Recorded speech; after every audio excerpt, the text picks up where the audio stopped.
Hey guys, and welcome to Animeverse. In this video, we'll be discussing chapter 281 of My Hero Academia titled Plus Ultra, so drop a like on the video if you enjoyed and let's get started. Now this chapter was something I honestly have been waiting for a little while now, and not because I want to see people die in this series like some other crazy people I've seen, but because I feel like this could be a good starting point and catalyst to help further Deku in his development as a character. The one issue I've had with Deku as a main protagonist is that he's not very self-sufficient, as in he's always relying on others to get him out of situations, and not being able to really think for himself if All Might or Gran Torino aren't really around. I want to see more situations like the sports festival where he was helping out Todoroki without the help of others, and actually thinking for himself instead of relying on other people in different situations. I just want to see more independent kind of nature from Deku, instead of just always having someone around to help him with everything he does. Now with all that out the way, let's go with like a page to page kind of like walkthrough of the entire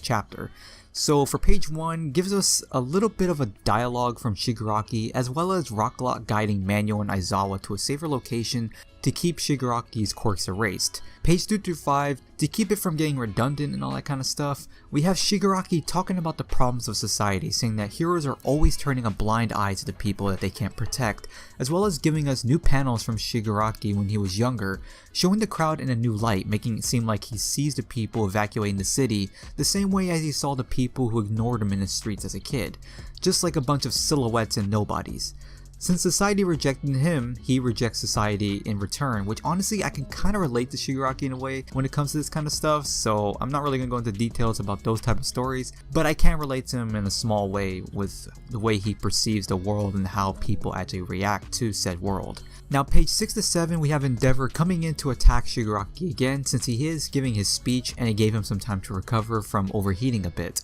Gran Torino does step in to keep Shigaraki from counterattacking Endeavor when he jumps away from his flames. Endeavor is getting weaker though due to how much flame output he's been putting out in the fight so far with his flashy moves. In page 8 and 9, Shigaraki counterattacks Gran Torino, grabbing a hold of his foot and crushing it with his raw strength and slamming him to the ground, having everyone rushing in to try and keep him from doing any further damage to him. Page 10 and 11 shows us a flashback for Gran Torino watching as Nana Shimura says goodbye to her child forever, since she wants to keep All For One from finding out that she has a child and exploiting him against her in the future. I do have this feeling that Gran Torino does have a weird connection, like a second husband or maybe the husband himself of Nana, but we were told a while back after All Might's recovery from the All For One fight that the husband was killed, though he could have been lying and just saying that. But there is still a possibility. I'm not going to rule that one out entirely until we get some kind of confirmation or maybe a name or something.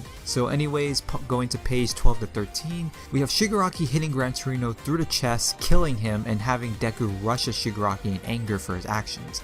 Now there is a small chance he's alive, but I feel his death will help in Deku's character, which I talked about early on in the video, and keeps him from having to rely on Gran Torino any further and will help him further his character in being more independent. Shigaraki does grab a cork erasing bullet with his left hand, which I'll go into detail more later on in the chapter about it, since I'm going to talk about that with a different part when he grabs a different bullet. And page 14 to 15, Shigaraki blitzes past Deku and Bakugo to charge at Aizawa, which fits with the chapter title being Plus Ultra, since he is pushing himself beyond his limits here, since he can't really regenerate the wounds on his body, and Ryukyu does intercept and catch him in her hands when he is rushing at him, but with his absurd strength he breaks a hole through her hand and her fingers seems to be going like bent backwards, so I guess the pressure or like the impact of it kind of sent her fingers bending backwards and maybe breaking. I don't really think so, but it did have a lot of impact to that attack. And we have page 16 to 17, we have Deku attempting to bind Shigaraki with his black whip, but gets elbowed in the stomach. I do like the line here saying that turning the rage into strength is similar to what Banjo was telling him when they first spoke in the joint training arc, so he is going to turn that anger toward Shigaraki as his strength to be able to bind him up tighter and being able to keep a hold of him throughout this entire situation. Page 18 to 19 ends off with Endeavor attempting one last attack with everything he's got against Shigaraki, and Shigaraki himself grabbing another bullet with his other hand. Now this entire situation can go multiple ways since he holds 2 bullets in his possession, and it is possible for Deku to be hit by one of the bullets if he decides to just turn around and like stab him with the bullet itself. as well as he could hit Aizawa with the other bullet, causing him to lose his quirk and have the quirks unerased on him, and he'll be able to decay Ryukyu and attack Deku and separate from everyone else, and possibly even killing some more characters in the process. There is a possibility Bakugo could get hit by a bullet, which could be an interesting plot point in itself, having Bakugo be quirkless and have to go through the struggles Deku went through his whole life, giving him kind of a new perspective, as well as maybe him finally apologizing to Deku for everything he's done over the years to him for being quirkless.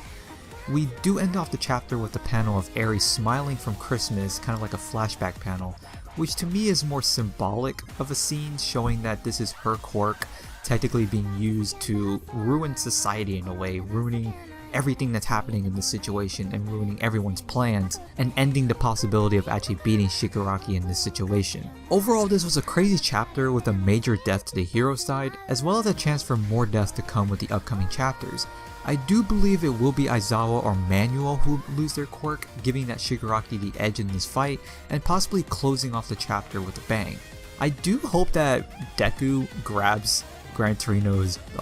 cape. That would be actually pretty cool. There is a fan art, I think it's an official art actually, of Deku wearing Gran Torino's cape and having Aizawa's knife on his back, which I believe is official. I'm not too sure, I might be wrong on that, but there is a good possibility that they both could die and he would just live on with like a piece of them as a part of him. Maybe he carries the knife on his back as like a secondary weapon, and then he'll have the cape as kind of like a memento to him, something to remember Gran Torino by, which would be pretty cool, but it's a possibility that won't happen.